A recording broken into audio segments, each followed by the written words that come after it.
Ha! It's official.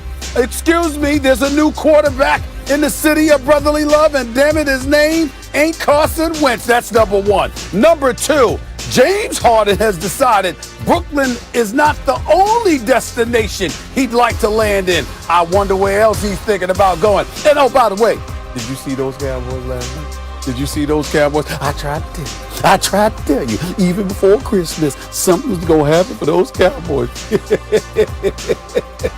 I think we're very resilient, mentally tough team. Our only focus is on Dallas right now. Jackson runs up the middle, big hole, 30, 20, nobody there, touchdown Ravens. Andy Jones pass is deflected, and it is picked off.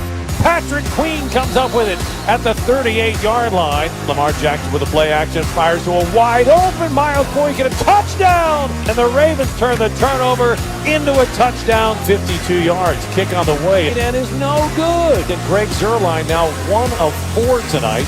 And Baltimore defeats the Cowboys 34-17. What's going on, everybody? Welcome into First Take. Thank you for spending part of your day with us. Stephen A. Smith, Max Kellerman, I'm Molly Karen Rose. Fellas, how we feeling? Stephen A., it seems like you're doing just fine. I'm doing just fine, Molly. I just want to say good morning. You look beautiful as always, Max Kellerman. I like that suit. I like the tie, not the regular old black tie. You sort of changed it up a little bit. Really doesn't matter. I don't know about you, Max Kellerman. Don't know about you, Molly. But I'm in a fine, good mood right now, I must say. I should have known it would have been Southern Steve today. I know, right? Exactly, Max. But guys, let's focus on the Ravens for a second because they snapped their 3-game losing streak. They ran all over Southern Steve's Cowboys. Baltimore is now 7-5, keeping their playoff hopes alive. They would be the 9th seed currently in the AFC.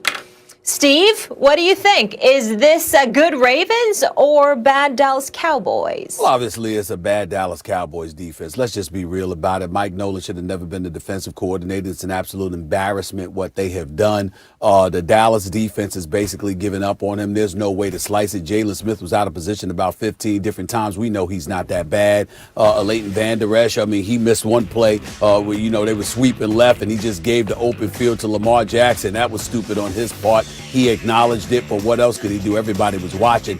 And then, of course, you've got the situation, DeMarcus Lawrence and his huge contract, the man that wants to be all conscientious and what have you, outspoken, but he shows up on the field and registers just one tackle. I'm not going to crucify him because I know he's not that bad.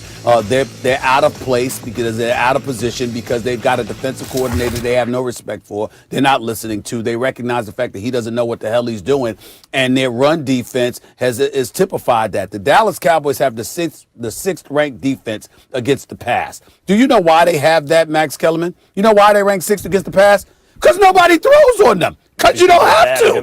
Because guess what? They're going to give up damn near 300 yards rushing. Do you know that the Dallas Cowboys, the worst run defense in the league and the worst defense overall in the league, because they're the worst run defense in the league, at a time, in a day and age where it's clearly easier to pass than run the football, everyone wants to run the football on the Dallas Cowboys. They have given up 2,014 yards rushing, okay, in 12 games. This is how pathetic they are. They are horrible as a defensive unit. There is no question about that. Andy Dalton didn't play bad. The offense isn't horrific. It's the fact that their defense stinks. Their defensive coordinator has no business having his job. And Mike McCarthy, who elected to bring him on board, shouldn't have his job because that's who he selected as his defensive coordinator. And Jerry Jones needs to retire himself because as a businessman and a marketer, he's an absolute genius. But as a guy that puts a football team together, there's always some part missing. You don't want to sit up there and take care of Dak Prescott, or you want to take care of Dak Prescott, but it's after you take care of Ezekiel Elliott, after you take care of Amari Cooper, Jalen Smith, Leighton Vander Esch, DeMarcus Lawrence, and all of this other stuff. But then you're going to bring in a coach that don't need to be coaching any of them. This is what the Cowboys are. They're bad. The black cat is running around all over the place. And for those Dallas Cowboy fans out there, miserable on this particular morning, I couldn't be happier. Well, go ahead, Max. Cowboys are bad, no doubt. But that was actually good Ravens. And look, here's the bottom line.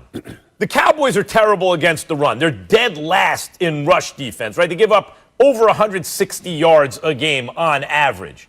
Not 300, like you said, Stephen A., over 160. But against Baltimore, they gave up almost 300. Baltimore doubled what the Cowboys normally give up. They didn't beat it by 10 or 20 or 50 yards. They basically doubled it.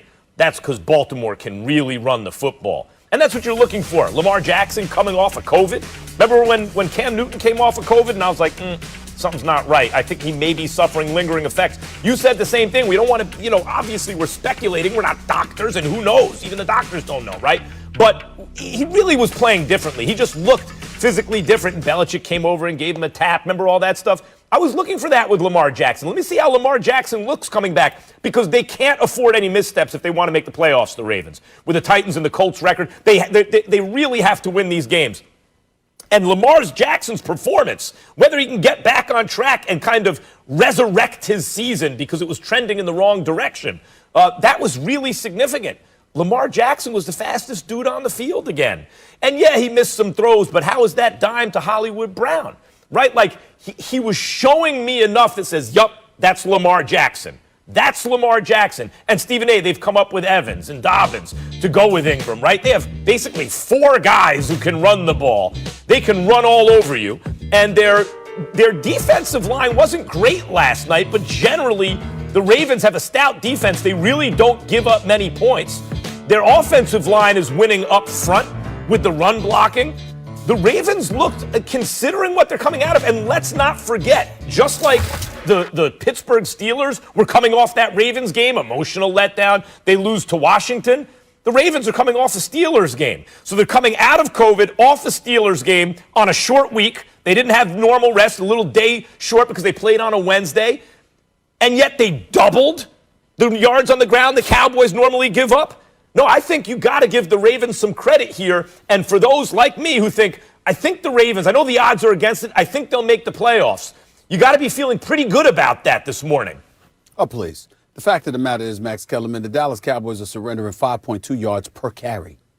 I mean, that's one of the top 3 worst all time. 5.2 yards per carry. That's how awful they are. I'm talking about collectively over the course of this season. The first 12 games, that's number 1. Number 2, they've given up damn near 300 yards on at least 2 or 3 occasions this year. You can run the football all day long on the Dallas Cowboys. I'm thinking about it. And when I tell you, Max Kellerman, having the numbers right in front of me, when I tell you that they're historically bad against the rush, Max, they're dead last in attempts against them. That means everyone chooses to run on them. They're dead last in the yards allowed, okay, because they give up a whole bunch of yards. They're dead last in yards allowed per carry. This is who they are, okay? So I'm just telling you right now, when you look at them, and oh, by the way, they're number 1 in the league, Max, in pass attempts against them. It means people barely throw the damn football against them, Max Kellerman. That's what I'm talking about here. It's embarrassing. You walk into a game in the year 2020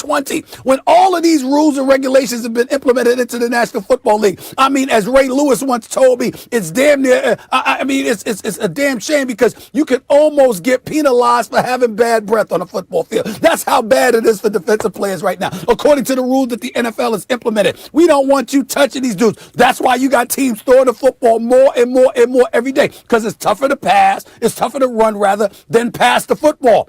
Except for when you're going against the Dallas Cowboys. Then you roll up in there. Doesn't matter that you don't have a number 1 receiver. Doesn't matter that you don't have a number 2 receiver.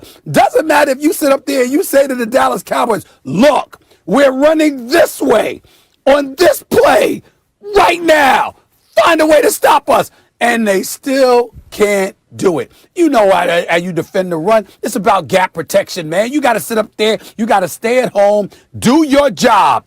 Man your assignment. That's all you got to do. And for some reason, suddenly, these dudes don't want to listen. They didn't have an awful defense 2 years ago or last year. But when this guy, Mike Nolan, arrives, all of a sudden, your defense stinks to the high heavens. I mean, please, it's clearly the bad Cowboys. They can't defend the run. Anybody and their grandmama can run on them. And it's really that simple.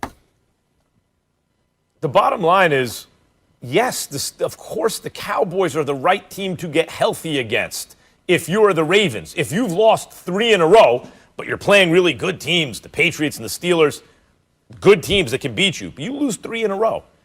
and you lose 4 out of your last 5, of course you want to play Dallas. And yes, their rush defense is the worst in the league, and that says bad things about a defense. Even as a fan, when you watch that, you go, there's something that bothers you the most about a team that can't defend the run. Because it feels like, to a fan, like a lack of desire, a lack of physicality up front. You talk about gap, discipline and all that stuff. So I get all that. But the fact is the Ravens did get healthy against the Cowboys, Stephen A. They did get healthy. And yes, Cowboys given up a lot of yards, like 300 yards 2 or 3 times this season. This is one of those times. So when you look at the character of the Ravens, what do you say? You say, if they're going right, they can run the ball. Check. They doubled the output against the Cowboys that the Cowboys usually give up. They can defend. They weren't great last night, but they didn't give up a lot of points. Even through the losing streak, they really didn't give up a lot of points. Check. And then the question is, can Lamar make some throws? He had a beautiful one to Hollywood Brown. So everything is trending in the right direction. And if you're a Ravens fan, you're happy this morning. All right, Dallas, again, to the point we've been belaboring here, has allowed 900 rush yards between the Ravens, Browns, and Cards. Max, I got some news for you. It's what you have been waiting for.